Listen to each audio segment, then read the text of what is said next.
Okay, let's start this Alvin Aragon story. Ngayon naman nagsalita dito si etong stepson niya. So, stepson or stepdaughter, depending on your belief system.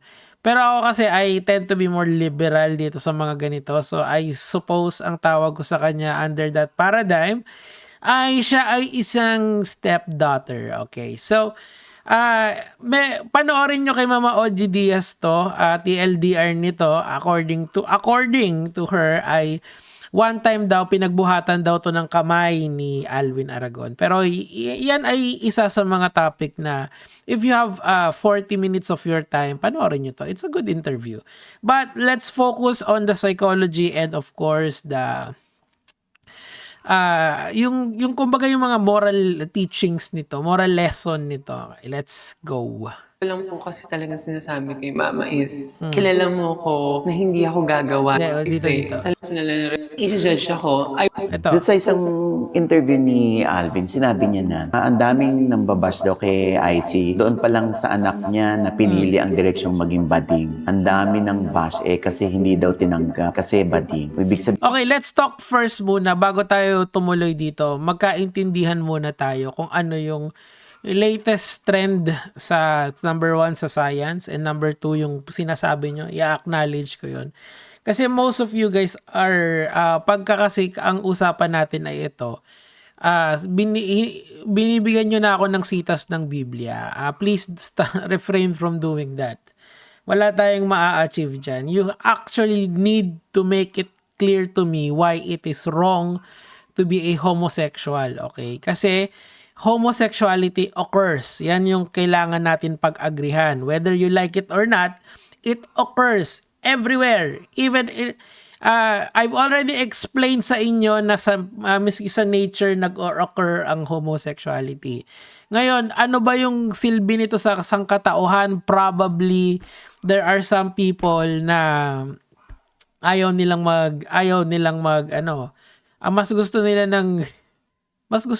mas trip nila yun, kink nila yun, di ba?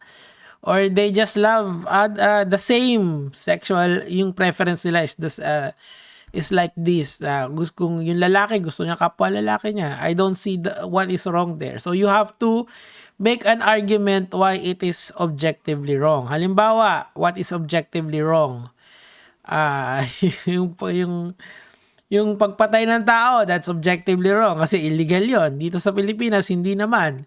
You can have sex with your fellow person as long as that person is agreeable and in the proper age. Diba? Kung may consensual yon, wala tayong problema doon. So you have to define why it is wrong. Yun yung unang trabaho nyo if you wanna debunk my arguments here. Okay? So that's your assignment. Pagtalunan niya sa comment section, like what you do all the time. Tuloy natin.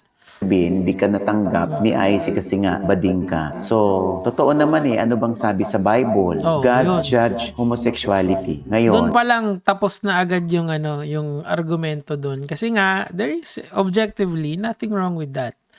Kasi nga, inaalaw yon ng ating constitution. Tandaan nyo, may constitutional supremacy dito sa Pilipinas. Meaning to say, whatever is written doon sa constitution na yun and how it is defined by the Supreme Court and how it is implemented normally na naiintindihan natin that sticks, okay?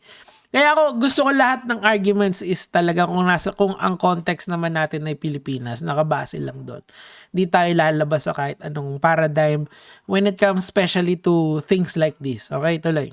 Ang mabuting magulang, sasabihin mo sa anak mo kung ano yung huwag mong gawin, di ba? Okay. Kasi mapapahama ka dyan kapag ginawa mo. God will throw you to hell if you continue to do homosexuality and you don't want to believe in Jesus.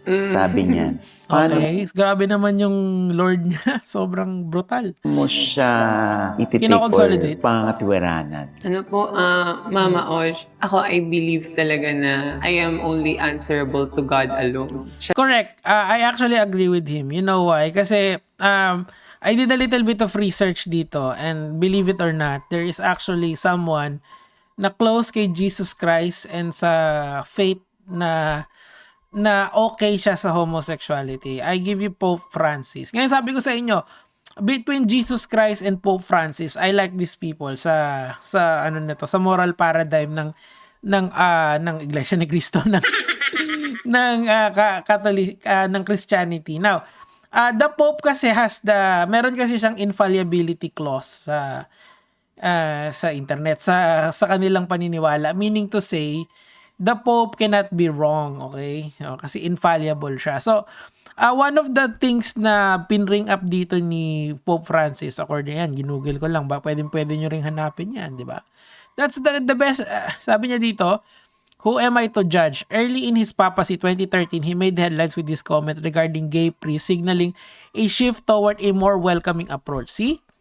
Meaning to say, okay lang sa kanya yung mga LGBT. Pastoral approach. He has encouraged integration of LGBTQ individuals into church, famously telling a story of a gay man. God make you like this, He loves you. See? Meaning to say, if you are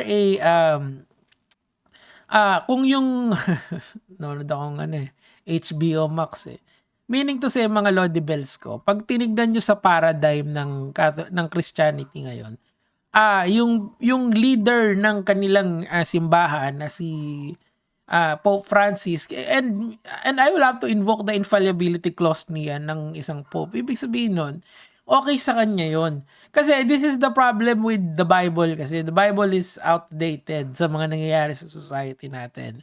That's why you have to turn to dun sa mga pwede mag-patch notes doon. Under the paradigm of the Catholic Church, si Pope Francis ang isa dun sa mga tao na pwede mag-shift ng paradigm ng Catholic Church. Di ba?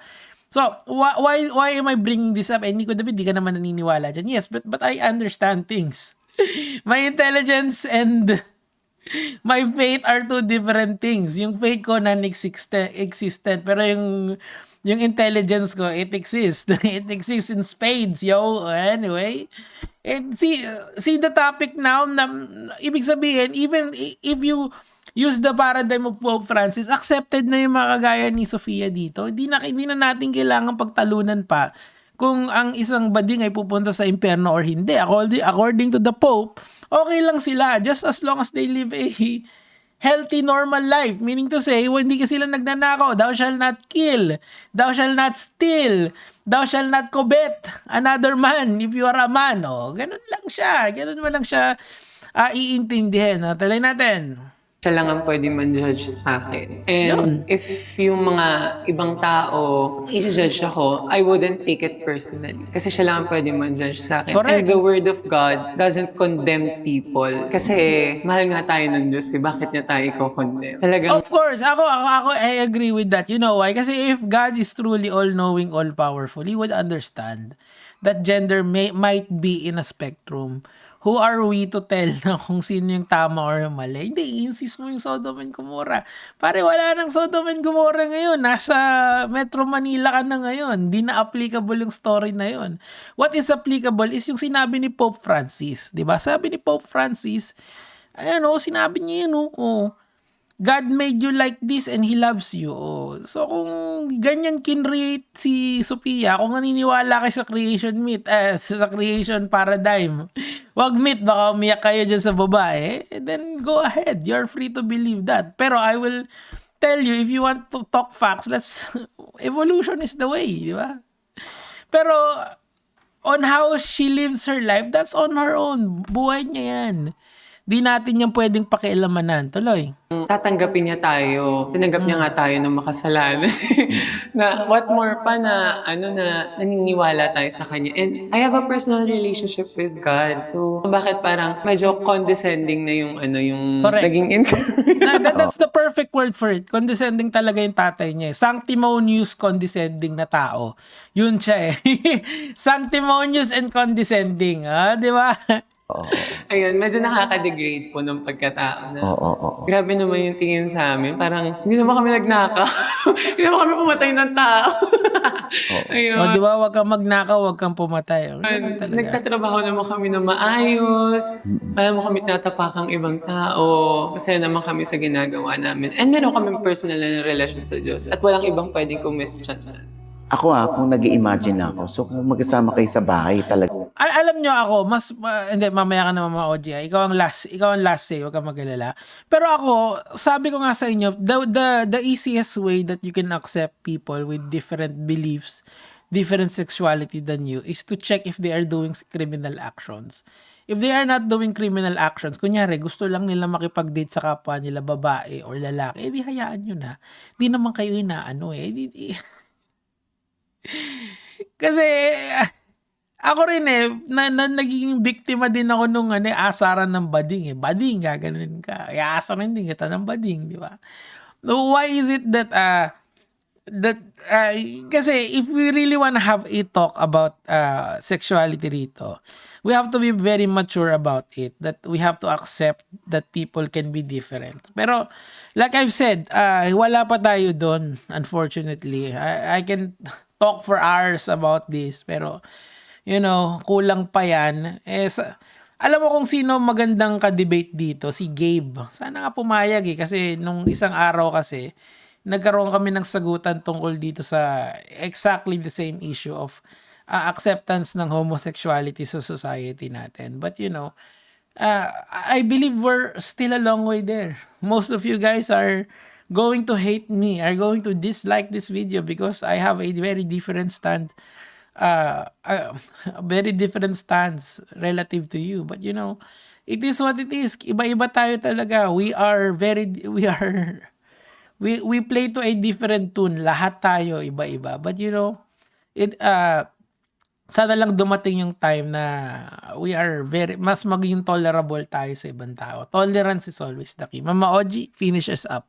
talagang magsasabong kayo. Dahil hindi man niya ito diretsang sinabi. Parang hindi niya tanggap na talagang may mga pinapanganak na yung happiness nila ay yung kanilang pagkatao na sila bading. Growing up po talagang nililihis na ako dun sa sa path na yun talaga. Pero Habang nililihis ka, ramdam ko po talaga hindi naman po siya it's not a choice Yung pagiging bading hindi siya choice Talagang nasa loob talaga yun Hindi po na parang pumili ka lang ng ano bang masarap na prutas ngayon. Hindi po siya ganun. Na parang today straight ako, bukas bakla naman ako. Hindi po siya Okay po. So siguro let's have an assignment sa inyo dyan sa comment section din sa mga 1,000 or 2,000 nanonood dito sa channel na to is to try to find objective ways to define kung bakit naging homosexual ba ang isang tao. Probably you guys can research about brain scans ng isang homosexual na tao versus a non-homosexual na tao. 'Di ba? Kasi ako on a biological perspective kasi, evolutionary biological perspective kasi, I just find this kasi mas siguro kaya naghahanap sila ng intimacy sa same partner kasi mas it's a safer choice, correct? Like for example, if you find a mate na lalaki din, then you will the tendency is to you have a stronger, more masculine front. Ibig sabihin, 'di ba, parang pag dalawa kang lalaki mas matikas or kasi yung isa kasi nag-i-exude ng femininity so it's kind of something that we should research further. Pero I'm not gonna do that. Kayo naman. Yun lang naman po yung sa akin for today, mga lods.